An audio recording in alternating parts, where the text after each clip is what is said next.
Hello everyone, this is Rupesh Mishra and I welcome you all to your channel that is मैथवैथ। आपका स्वागत है आपके अपने channel मैथवैथ पर।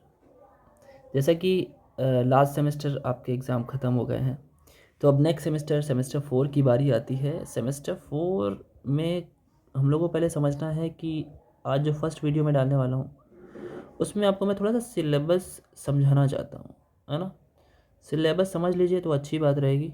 हम लोग को एक रोड मैप मिल जाएगा कि how we will perform our action, how we will go on our path, किस तरीके के पाथ हम लोग बनाएंगे और कैसे चलेंगे। ठीक है। इस सेमेस्टर वाइज CBCS सिस्टम होने से एक चीज़ कंफर्म हो जाती है कि हमें सबसे पहली बात तो किस तरीके से पढ़ना है वो मैं बता देता हूँ। पहली बात तो आपका मिड टर्म है, फिर एंड टर्म है। दो तरीके के टर्म्स हो रहे हैं इस समय। मिड टर्म के लिए आपको 2 महीने का वक्त मिला है मेरे ख्याल से। आपका अभी फरवरी स्टार्ट हो रहा है, मतलब फरवरी तो चल ही रहा है, फरवरी और मार्च का वक्त मिला है, सिर्फ 2 मंथ का, है ना। अप्रैल की स्टार्टिंग में ही आपका पेपर तो होना ही है मिड टर्म, और फिर एंड टर्म के लिए थोड़ा सा टाइम देंगे, बल्कि इसका उल्टा होना चाहिए। लेकिन कोई बात नहीं, मिड टर्म में सिर्फ 3 क्वेश्चंस करने होते हैं आपको लॉन्ग के रूप में। ठीक है, 6 क्वेश्चन में से 3 क्वेश्चंस करने होते हैं। ठीक है। सो बात क्या है कि पहले तो हमें थ्योरी पढ़नी है। थ्योरी साथ ही साथ मतलब कुछ चीज़ों के प्रूफ, सारे प्रूफ नहीं, कुछ इम्पॉर्टेंट प्रूफ जो आपको ज़्यादा से ज़्यादा, ऐसे पढ़ने बैठेंगे तो बहुत ज़्यादा प्रूफ है ना। पहले जैसा एग्ज़ाम होता था वैसा अब नहीं होता है। ठीक है। सो थ्योरी में आपको सिर्फ 3 क्वेश्चंस करने हैं, और सिलेबस आपको अभी देखेंगे, मैं सिलेबस थोड़ा सा भी डिस्कस करूँगा अच्छे से। तो सीधी सी बात यह है कि सारे थ्योरी पहले समझाने की कोशिश होगी, और जो मेरा रोड मैप है वो ये कहता है कि पहले हम लोग थ्योरी पढ़ेंगे। थ्योरी से रिलेटेड एक क्वेश्चन होगा बुकिश मेथड से। ठीक है, बुकिश मेथड से होगा, जो आपका लॉन्ग आंसर होगा, जिसे कह सकते हो आप लॉन्ग आंसर टाइप क्वेश्चन, जो 3 क्वेश्चन आपको करने हैं, प्लस MCQ बेस्ड आपकी साथ ही साथ ट्रिक्स अगर बनेंगी तो ट्रिक्स भी मिलती चलेंगी। और स्पेशली अगर मुझे अलग से बात करनी होगी तो डिफरेंट वीडियो मिल जाएगा, एक सेपरेट वीडियो मिल जाएगा आपको MCQ पे। ठीक है। ठीक है। और उससे बेस्ड आप लोगों के जो टेलीग्राम चैनल है, प्लीज़ आप लोग टेलीग्राम चैनल ज़रूर ज्वाइन कर लेना। इस बारी मैं कुछ अलग करने वाला हूँ। टेलीग्राम में आपके लिए कुछ टेस्ट मिलेंगे आपको। ठीक है, जैसे चैप्टर ख़त्म हुआ तो चैप्टर टेस्ट होगा, और चैप्टर टेस्ट किस बेस पे होगा, कुछ इम्पॉर्टेंट आपके थियोरेटिकल क्वेश्चंस होंगे, और प्लस MCQ क्वेश्चंस भी होंगे। MCQ का अलग टेस्ट होगा। आप लोग उसका सॉल्यूशन मुझे टेलीग्राम पे ही भेजोगे, मैं चेक करके भेजूंगा कि किसका कितने आंसर सही हैं। सो एक बेटर और एक best, you can say that कि बेस्ट तैयारी हो सकती है आपकी। हाँ, टाइम 2 मंथ का है तो बहुत ज़्यादा टाइम नहीं है, इसीलिए अभी से मुझे स्टार्ट करना होगा और आपको अभी से लग के पढ़ना होगा। ठीक है। सो आज पहली वीडियो में मैं आपको समझाता हूँ कि क्या क्या करना है। ठीक है। So without wasting time, let's have a discussion on syllabus of your 4th semester of maths. ठीक है, देखते हैं। देखिए, जो आपका 2 एग्ज़ाम होंगे मैथ्स में, जैसे इस बार हुए थे। डिफरेंशियल इक्वेशन आपका मैथ 203 है। मैं DDU की बात कर रहा हूँ, DDU यूनिवर्सिटी, आपकी दीनदयाल उपाध्याय गोरखपुर यूनिवर्सिटी। वैसे यही सारी अदर यूनिवर्सिटीज़ में भी यही होगा, कोई बात नहीं है। ठीक है। कुछ हल्का फुल्का वेरिएशन इधर उधर हो सकता है, बाकी सेमेस्टर तो सब में है भाई। नेशनल एजुकेशन या new education policy, you can say that, तो सब जगह लागू हुई है ना। CBCS सिस्टम तो पहले और बाकी जगहों पर पहले से चल रहा है, यहाँ पर ही नया आया है, कोई बात नहीं है। सो ये मैथ 203 है। Specially we are talking about our DDU university right now. अभी के लिए DDU पे बात हो रही है। डिफरेंशियल इक्वेशन में सबसे पहला पॉइंट, आप वैसे आप लोग डिफरेंशियल इक्वेशन फर्स्ट सेमेस्टर में, आई थिंक सेकंड सेमेस्टर में आप लोग पढ़ चुके हो। तो वो कहाँ तक आप लोगों ने पढ़ा था, लीनियर डिफरेंशियल इक्वेशन तक पढ़ा था। अब देखिए वहाँ पे थोड़ा सा इन्होंने और वही चीज़ ऐड कर दिया, linear differential equation with constant coefficient. ये आप लोग पढ़ चुके हो पहले ही। अगर आपने नहीं पढ़ा है तो मैंने वीडियो भी डाल रखी है। वैसे मैं यहाँ पे तो कवर कराऊंगा जो अपने सिलेबस का है, तो ये मुझे फिर से पढ़ाना है। ठीक है। होमोजीनियस लीनियर डिफरेंशियल इक्वेशन भी पढ़ा हुआ है, कांस्टेंट कोफिशिएंट वाला। जो equation reducible to homogeneous form, ये भी पढ़ा हुआ है। ये फर्स्ट यूनिट आपकी पहले ही जैसी है, इसके वीडियोस पहले से मैंने डाल रखे हैं, लेकिन अब इसको फिर से पढ़ेंगे, अच्छा रहेगा। और मुझे जहाँ जहाँ पे लगेगा कि मुझे उस वीडियो की आपको हेल्प देनी चाहिए, तो मैं आपको रिफ़र करूँगा कि आप ये इसके लिए पुरानी वीडियोस देख लीजिए, उसके लिए आई टैब में बना दूंगा, ठीक है। आई टैब पे देख लीजिए क्योंकि वो चीज़ अपलोडेड है, ठीक है। और मुझे कुछ लगेगा तो मैं स्पेशली अलग से बना दूंगा, ठीक ना। अच्छा, फिर अभी तक क्या था, विद कॉन्स्टेंट लीनियर था ना, लीनियर मतलब सिंगल सिंगल डेरिवेटिव था, एक बार डिफरेंशिएशन था। अभी के सेकंड ऑर्डर का आ गया लीनियर डिफरेंशियल इक्वेशन, मतलब सेम क्वेश्चन है, बस अब d2/dx2 मिलेगा, ठीक है। लीनियर में d/dx मिलता था, यहाँ पे d2/dx2 मिलेगा, कोई बड़ी बात नहीं, उसी का ही यूज़ है। Use of known solution to find another, एक नॉन सॉल्यूशन से दूसरा सॉल्यूशन फाइंड आउट करना, नॉर्मल फॉर्म पढ़नी है। Changing the independent variable, method of variation of parameter, ये बहुत ही इंपॉर्टेंट होता है आपका, method of variation of parameter, इससे एमसीक्यू भी बहुत अच्छे बनेंगे। Ordinary simultaneous differential equation, simultaneous का मतलब है वहाँ पे दो दो डिफरेंशियल इक्वेशन एक साथ मिलेंगी और दोनों को हम लोग को सॉल्व करना होगा। जैसे हम लोगों ने क्लास 10th में पढ़ा हुआ है linear equation in two variable, x और वाई में दो इक्वेशन दी होती थी कुछ ऐसे टाइप की, A X plus B Y plus C equals to 0, a1 b1 c1 कर देते हैं, a2x प्लस b2y प्लस, उसे भी साइमल्टेनियस ही बोलते थे, दोनों को सॉल्व करते थे। तो कुछ ऐसा ही यहाँ पे भी करना होगा, जब लोग पढ़ेंगे तो सीखेंगे, सिंपल है। Method of solving simultaneous linear differential equation with constant coefficient, ठीक है। कोफिशिएंट उसका कांस्टेंट होगा, लेट्स से कि d/dx के साथ हो सकता है 2 लिखा हो, तो इसे कांस्टेंट कोफिशिएंट बोला जाएगा। d2/dx2 के साथ 5 लिखा है, 8 लिखा है, 7 लिखा है, कुछ भी लिखा है, तो ये कांस्टेंट कोफिशिएंट है इसका, ठीक है, कोफिशिएंट। अच्छा ठीक है, उसके बाद solution of simultaneous differential equation in a different form, एक और मेथड होता है उसे सॉल्व करने का साइमल्टेनियस डिफरेंशियल इक्वेशन को, तो वो भी यहाँ पे मिलेगा। जो फोर्थ यूनिट है आपका, I think this is the last unit of this book, total differential equation. Total जब हम लोग एक्स में पार्शियली वाई में पार्शियली करने के बाद हमारा total differential equation find out किया जाता है, उसमें कुछ नेसेसरी और सफिशिएंट कंडीशन है। इंटीग्रेशन करके integrability of total differential equation, कैसे इंटीग्रेबल होता है नहीं होता है। Method for solving the total differential equation, अब टोटल डिफरेंशियल इक्वेशन को भी सॉल्व करने का मेथड होता है कुछ। सॉल्यूशन बाय इंस्पेक्शन, इंस्पेक्शन मतलब इंस्पेक्शन का मतलब ही है क्लियरली कि पहले हम लोग चेक करते हैं कि सही होगा आंसर कि नहीं होगा, तब उसे सॉल्व करते हैं उसी मेथड से। One variable regarding as constant, ठीक है, कांस्टेंट की तरह। Homogeneous equation, method of auxiliary equation, auxiliary मतलब होता है सहायक, जो हेल्प करता है, हेल्पिंग इक्वेशन एक बनती है ऑक्सिलरी इक्वेशन, ठीक है, वो एम में बनती है, आगे आएगा मैं बताऊंगा, तो उसे हम लोग यहाँ पे करेंगे, ठीक है। नेक्स्ट और आगे देख लेते हैं सिलेबस। देखिए इसका, इसके बाद आपका नेक्स्ट जो इसमें एग्ज़ाम है, मतलब सेकेंड जो पार्ट है वो मैकेनिक्स का है। मैकेनिक्स स्टैंड फॉर, इसमें एक स्टैटिक्स होगा और एक डायनामिक्स, दो पार्ट हैं, ठीक है। डायनामिक्स ये 3 क्रेडिट का है। इस पर कितने यूनिट्स हैं देखिए, इसमें भी 4 यूनिट्स ही हैं। जो फर्स्ट यूनिट है वो फर्स्ट और सेकेंड यूनिट आपकी वो स्टैटिक्स है, ओके, स्टैटिक्स। और थर्ड और फोर्थ यूनिट जो है वो आपकी डायनामिक्स है, ठीक है।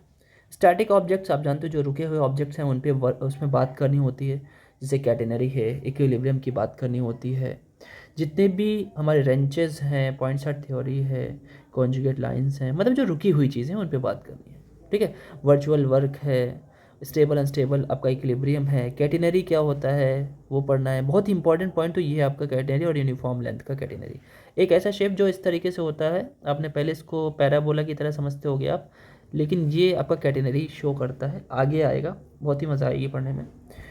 उसके बाद इक्विलिब्रियम की कोप्लेन जो कंडीशन है, एनालिटिकल कंडीशन है। कोप्लेनर फोर्सेस, ऐसे फोर्सेस जो एक ही प्लेन पे वर्क करते हों वो पढ़ना है, ये आपकी सेकेंड यूनिट मैंने पहले बता दी। उसके बाद आपकी आती है जो फर्स्ट यूनिट है, फोर्सेस इन 3 डायमेंशन। वैसे हम लोगों ने फोर्सेस पढ़े हुए हैं, सिंगल डायमेंशन में पढ़े हुए हैं, अब 3 डायमेंशन की बात होगी, single dimension, double dimension, triple dimension, ठीक है। पॉइंट्स एट सेंट्रल एक्सिस, ये पॉइंट्स एट थ्योरी है, उसके बारे में हम लोग को पढ़ना होगा, फोर्सेस का उसमें भी यूज़ है। रेंचेस, नल लाइंस क्या होती है, नल प्लेन्स क्या होते हैं, कॉन्जुगेट लाइंस क्या होती है, कॉन्जुगेट फोर्सेस क्या होते हैं, ठीक है, ठीक है ना। उसका थर्ड जो अपनी यूनिट है वो डायनेमिक्स में पढ़ती है। मोशन की बात देखिए पहले कर दिया मैंने ना, स्टैटिक ऑब्जेक्ट जो होते हैं वो रुके होते हैं, डायनेमिक्स जो चल रहे होते हैं तो मोशन में होंगे।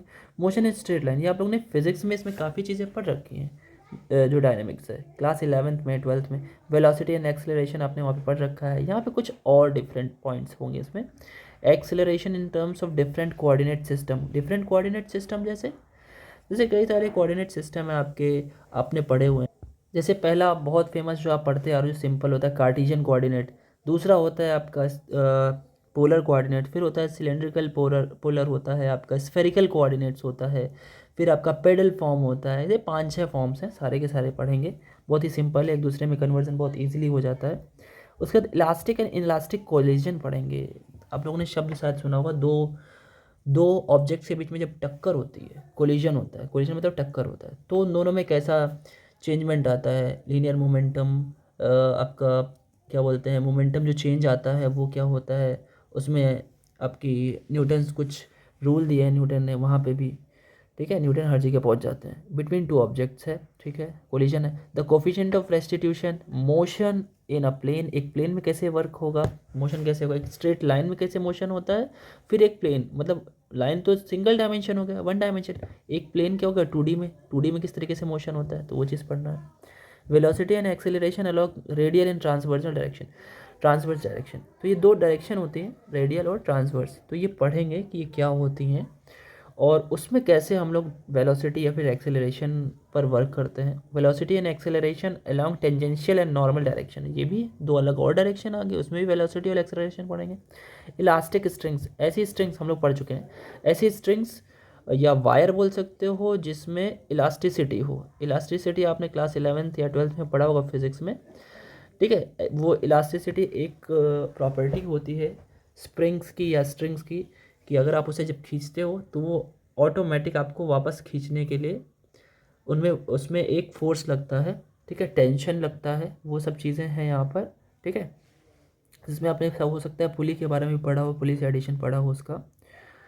उसके बाद फोर्थ जो यूनिट है वो भी डायनामिक्स की ही है। Motion and resisting medium, motion कर रहे हैं मीडियम में, हो सकता है पार्टिकल ऐसा हो जिससे आपको लड़ते हुए जाना हो। लड़ते हुए जाने का मतलब क्या है, रेजिस्टेंस हो, या फिर यूँ कह सकते हैं आपकी फ्रिक्शन हो, ठीक है। रेजिस्टेंस मतलब फ्रिक्शन। प्रोजेक्टाइल मोशन, प्रोजेक्टाइल आप पहले भी जानते हैं, फिजिक्स में आपने 11th में पढ़ा होगा। प्रोजेक्टाइल कैसे वर्क करता है, कुछ इस तरीके से प्रोजेक्ट की जाती है कोई चीज़। अगर किसी में लेट्स से बॉल को फेंक रहा हूँ 45 डिग्री पे, वो सबसे ज़्यादा आपका रेंज लेती है, ये प्रोजेक्टाइल मोशन होता है कुछ। वैसे यहाँ पे पढ़ेंगे, आपने फिजिक्स में पढ़ा हुआ है, बट यहाँ पे कुछ एक्स्ट्रा और भी पढ़ने को मिलेगा, कुछ और वैल्यू एडिशन होगा। हाँ ये है कि आप पीछे की चीज़ों से ऐड मैं ज़रूर करूँगा, क्लास 12 से जो फिज़िक्स से रिलेट करूँगा मैं ज़रूर, ठीक है। तो वहाँ पे वो भी चीज़ आपको क्लियर होगी। Resisting medium, moments moments moments आपको पता है कि किसी भी एक एक्सिस के अराउंड या किसी भी लेंथ के अराउंड हमें उसका मूवमेंट पता करना होता है, ठीक है। उसके बाद product of inertia, inertias found करना है, सॉरी फाइंड आउट करना है ऐसे। द मोमेंटल एलिप्सॉइड, ठीक है, इलिप्स का मूवमेंट फाइंड आउट करना है, उसमें कैसे इनर्शिया हम लोग फाइंड आउट करेंगे, मूवमेंट कैसे निकालेंगे। इक्वी मोमेंटल सिस्टम पढ़ना है, प्रिंसिपल एक्सिस पढ़ना है, सेंट्रल ऑर्बिट्स पढ़ना है, एप्सिस एंड एप्सिडल्स डिस्टेंसेस पढ़नी है।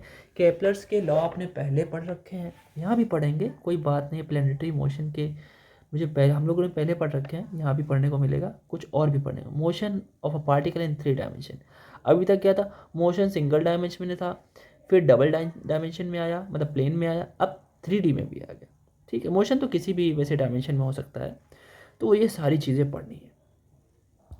तो आपको बता दूं कि सबसे ज़्यादा जो पढ़ने वाला जो आपका सीन है वो आपकी मैकेनिक्स में है, सबसे ज़्यादा कोर्स इसी में ही, ठीक है।